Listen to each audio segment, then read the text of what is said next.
Ever wondered about those fancy crests you see?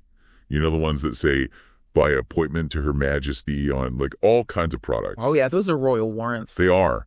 And we are diving deep into them today. It's going to be fun. Especially all the recent drama, the shakeups. Yeah, King Charles is, well, he's changing things up.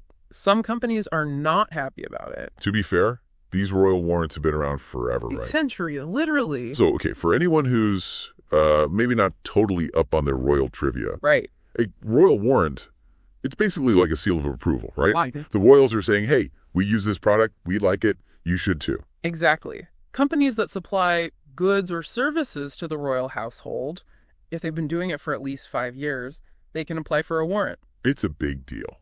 Like instant prestige. Totally. It's a mark of quality, a connection to the monarchy, all that good stuff. But, like we were saying, Yeah. there's been a bit of a shakeup. King Charles is in charge now, and some companies, some big names, are finding themselves, well, warrantless. Out in the cold. And that's what we're digging into today. All the juicy details. The big one that everyone's talking about is Cadbury. Oh, yeah, that was a huge story. Cadbury, the chocolate, lost their warrant after, get this, 170 years. I know. It's almost hard to believe. That's, Yeah. well, longer than the U.S. has been a country. Right. And Cadbury wasn't exactly quiet about it either. They were, how do I put this? Not thrilled. Right. There was definitely some disappointment there. They even released a statement about it. You know what this tells me?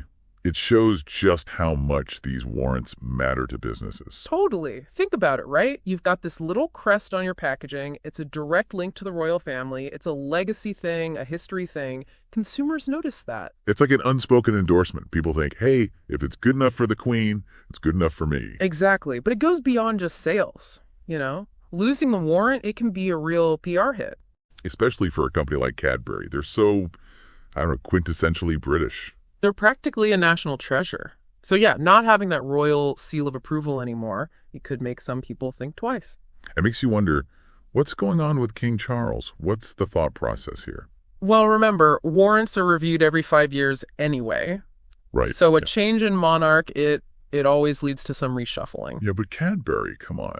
What could they done? Well, nobody knows for sure, right? It's all speculation. The palace isn't exactly giving out detailed explanations, but... Okay, still the tea. Okay, so there are rumors, right? Some say that King Charles is trying to streamline the whole warrant system, maybe make it a bit more, modern, more focused on sustainability, things like that. Interesting. And, there's the whole situation with Russia. Oh, right. The Before Ukraine campaign. Right. So for folks who haven't heard about that, fill us in. Basically, it's a group that's been pushing for companies to stop doing business in Russia because of the conflict there. And they specifically called out companies that hold royal warrants. And they called out Cadbury, or, Mondelez. Right, Mondelez, which is Cadbury's parent company. And it wasn't just them.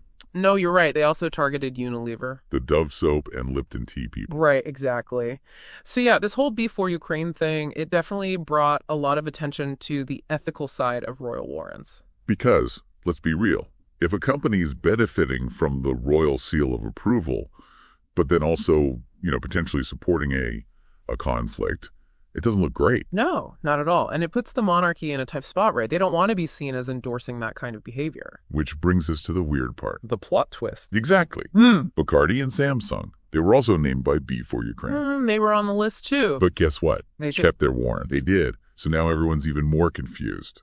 Yeah, it does seem a bit inconsistent, doesn't it? Makes you think there's more to the story. There has to be.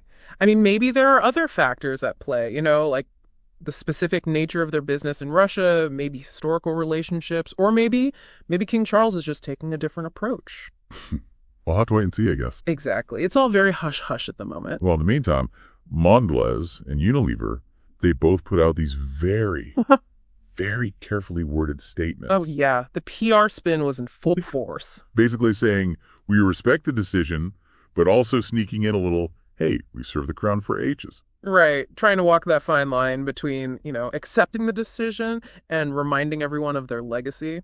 Smart. So where does this leave us? What does the future hold for royal warrants? Are they going to become more, ethically driven? That's the big question, isn't it? Is King Charles going to usher in a new era of royal warrants where ethical considerations are front and center? Only time will tell, I guess. Exactly. It'll be interesting to see how this all plays out. It really makes you think. Next time you see that little crest on a product, it's not just a fancy logo. It's a whole story, a whole web of history and politics and, now, maybe even ethics.